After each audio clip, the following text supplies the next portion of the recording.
Salam, hər vaxtınız xeyirli olsun dəyərli şagirdlər. Belə bir suala baxın. Deyir ki, otacağı düzbucaqlı üçbucaq olan prizmanın həcmini tap deyir bizə. Həcmini tap. Biz bilirik ki, uşaqlar bu fəza fiqurların həcmini taparkən otacağının sahəsini vurmalıyıq hündürlüyünə. Hündürlük burada 7-dir. Otacağının sahəsi də məsələn bu fiqurda, burada düzbucaqlı üçbucaqdır da. Yəni bir sözlə V bərabərdir. S oturacaq vurulsun, H yazmalıyam.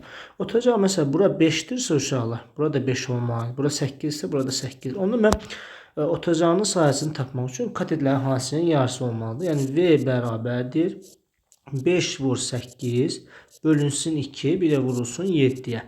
Yəni burada 2-də 40 vurulsun 7. Bunlar ixtisar eləsə bura 20 bərabər cavabımız olacaq 140.